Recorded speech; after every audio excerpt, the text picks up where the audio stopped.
आहे ना, जाऊन मोहम्मद अली रोड आणि नल बाजार, भेंडी बाजार मध्ये एका कोणाला तरी दाढी आणि गोल टोपीवाल्याला कानफडीत फडवा ना आहे ना तुमच्या.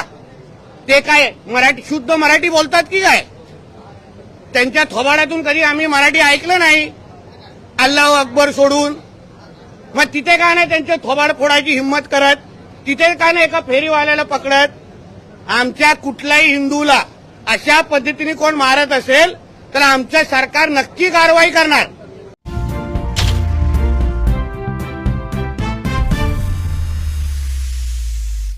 त्यात कुठलंही तथ्य नसल्याचं म्हटलेलं आहे.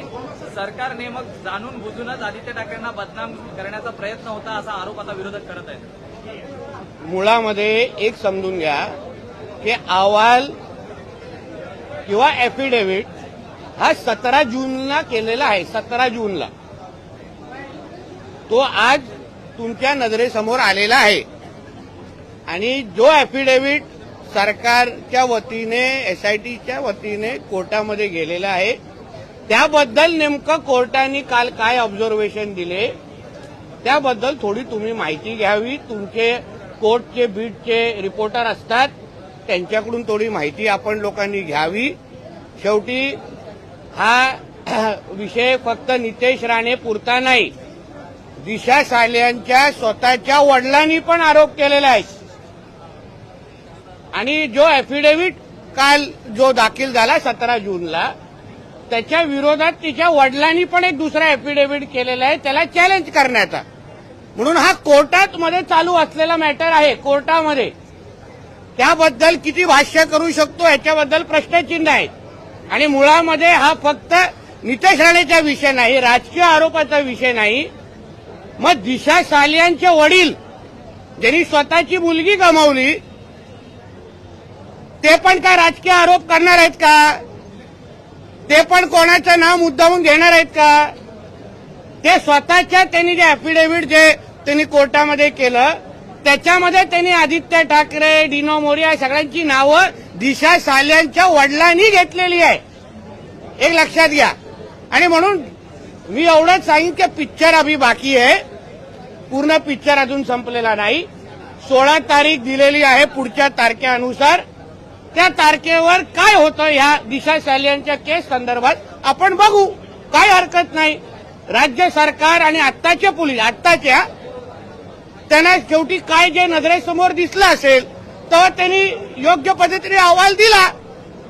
तुम्हाला आठवत असेल जेव्हा एसआयटी गठीत झाली त्यानंतरच मी एक पत्र पण दिलेलं की त्याच्यातला एक जो अधिकारी आहे तो त्या सगळ्या विषयामध्ये साथीदार आहे दिशा सालियन केसमध्ये, तिच्या मर्डरमध्ये, तर त्याला बदलण्यात यावा असंही पत्र मी दिलेलं. आणि म्हणून जो काय ऍफिडेव्हिट दिलेलं आहे ते कोर्टामध्ये सादर केलेलं आहे. माननीय कोर्ट त्याबद्दल निर्णय घेईल. दिशा सालियांचे वडील याबद्दल त्यांनी ऍफिडेव्हिट काउंटर ऍफिडेव्हिट दिलेला आहे. त्या सगळ्या बाबतीमध्ये 16 तारखेला काय होतं हे पाहू. म्हणून जसं मी बोललो पिक्चर अभी बाकी आहे. दुसरं पण एक विषय समजून घ्या की कोर्टामध्ये आदित्य ठाकरेंनी दिलेले प्रतिज्ञापत्र जे आहे त्याच्यामध्ये त्यांनी मी आमदार आहे म्हणजे तो स्वतः आमदार आहेत हे त्यांनी लपवलेलं आहे. मी समाजसेवक आणि उद्योजक आहे असं त्यांनी कोर्टाला खोटी माहिती दिलेली आहे. त्याच्या विरोधात पण एक याचिका झालेली आहे. म्हणजे कोर्टाला खोटं बोलणारे तुमच्या इथे येऊन किती खरं बोलत असतील हे आता येणाऱ्या दिवसामध्ये कळेल ना. म्हणून उगाच तुम्ही अर्धवट माहितीच्या आधारे आपल्याला सगळ्यांना विनंती करतो, आपण सगळे सुज्ञ पत्रकार आहात, अर्ध्या माहितीच्या आधारे पुरा दिवस आज मी जरा कोर्टाच्या माझ्या वैयक्तिक कोर्टाच्या कामामध्ये व्यस्त होतो. तुम्हाला व्यवस्थित पूर्ण तुमच्या बातम्या दिवसभर 7 तास बघून आलेलो आहे. आपल्याला विनंती आहे घाई गडबड करू नका.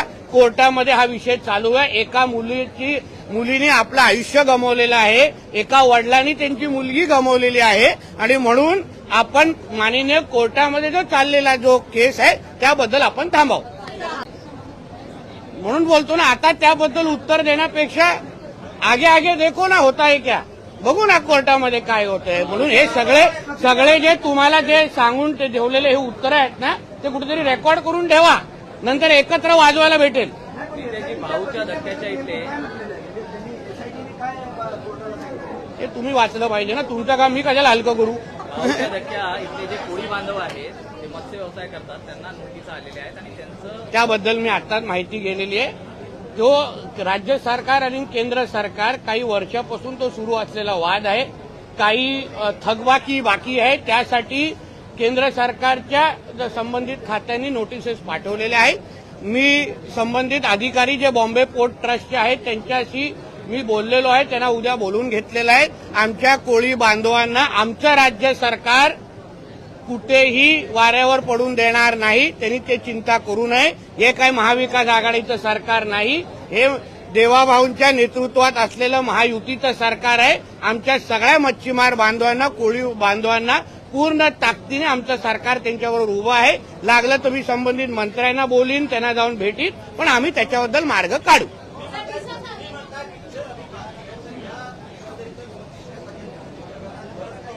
हो, नक्की बाकी आहे. त्याचा तो अर्थ होतो, कारण का अजून पण वडिलांनी जे काही प्रतिज्ञापत्र कोर्टात केलेलं आहे, जी केस कोर्टात चालवली आहेत, जे आरोप कोर्टात झालेले आहेत, जिथे आदित्य ठाकरेंनी खोटी प्रतिज्ञापत्र दिलेलं आहे, जेणेकरून ती केस आमदार खासदारांच्या कोर्टामध्ये चालू नये. या सगळे विषय आता येणाऱ्या दिवसामध्ये येतील ना. काही घाई करू नका, आम्ही बिलकुल घाईमध्ये नाही.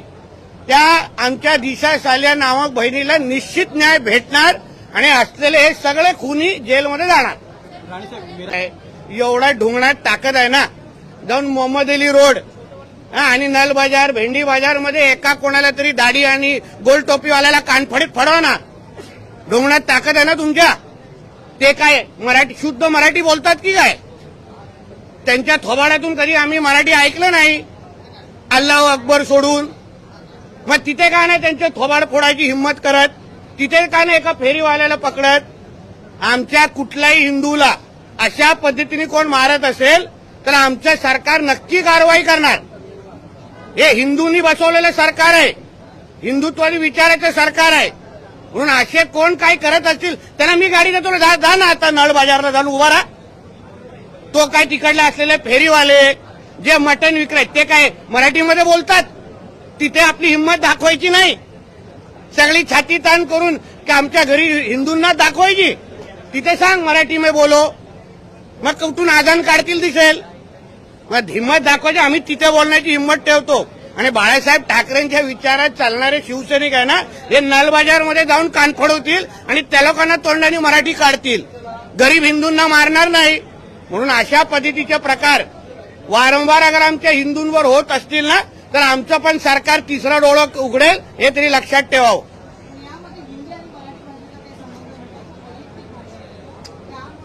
ते तुम्ही मीडियावाल्यांनी जे दाखवलं त्याच्यावर आम्ही बोलतो. मग मीडियावाल्यांनी सांगायचं त्यांना वैयक्तिक भांडण होतं.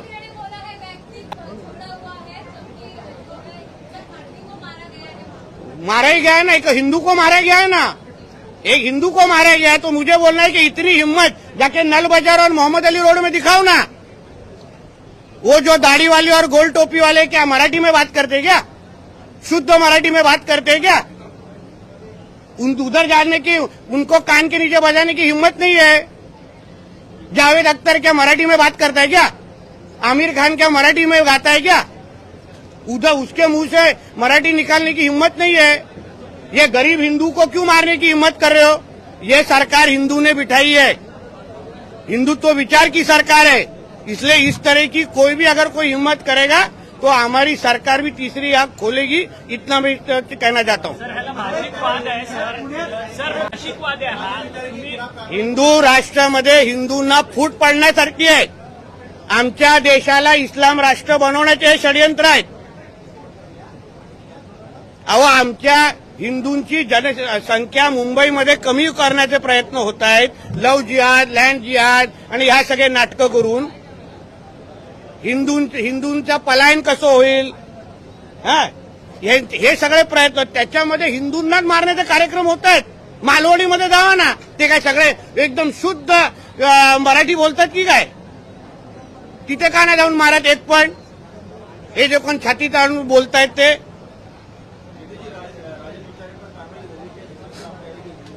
सब जो हिंदू के ऊपर हाथ उठाएगा उसके ऊपर कार्रवाई होगी.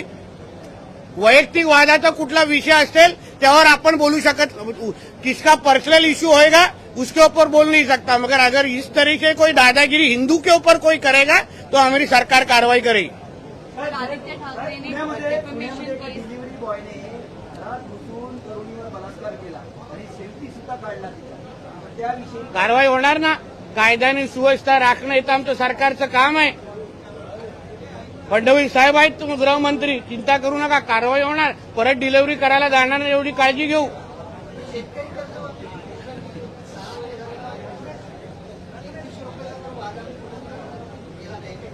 ₹2100 कुठला वादा पूर्ण केला? आमचे हप्ते सुरू आहेत, आम्हाला जेव्हा द्यायचे तेव्हा देऊ, तुला विचारून देणार नाही। आणि जे बांध्यावर उभं राहून आम्ही एवढे हजार तेवढे हजार ह्याच्या अगोदर तो आलेला ना, त्याला का नाही विचारलं? त्याच्यात वडील मुख्यमंत्री होता ना, का नाही विचारलं? बांध्यावर जाऊन तुझ्या वडिलांनी सांगितलं काय एवढे एवढे हजार देऊ, आता काय झालं? मेवमेव झालं? आमचं सरकार सगळ्या लोकांना समाधान करा, चिंता करू नका। अजूनपर्यंत एकदा एवढी बोंब केली की लाडकी बहीण योजना बंद आहे, सुरू आहे ना, यावेळी महिन्याचा पण हप्ता गेलाय। तुझ्या घरी पण हप्ता येत असेल तर कळव। चला दुसरं काय? रिपोर्ट दिया था। कुठलाही खुनीला विचारा कि तू खून केलायस का? किसी भी खूनी को पूछो कि तुमने खून किया, वो हाँ बोलेगा? ऐसा एक तो खूनी बताओ भाई, भेटव ना जरा मला, तो तर त्याच्या तोंडातून नाही निकलेगा ना। आवाजच तसं होत चाललंय। बताया है कि देवेंद्र फडणवीस को माफी मांगनी चाहिए और आपका भी नाम लेकर गए नारायण राणे के बेटे नीतीश राणे को। किस चीज का माफी मांगना? दिशा सालियन को न्याय मिलाना के लिए माफी मांगना है क्या? और जो खुद डॉक्टर सपना पाटकर को हैरेसमेंट के लिए उसके ऊपर केसेस चालू है, वो हमारी बहन को इसने खुद ये शक्ति कपूर ने परेशान करके रखा है, वो हम लोग के ऊपर बोलेगा माफी मांगने को? भांडूप का शक्ति कपूर है वो। चला झालं का आता? माझी चला, मला 4ची कॅबिनेट आहे।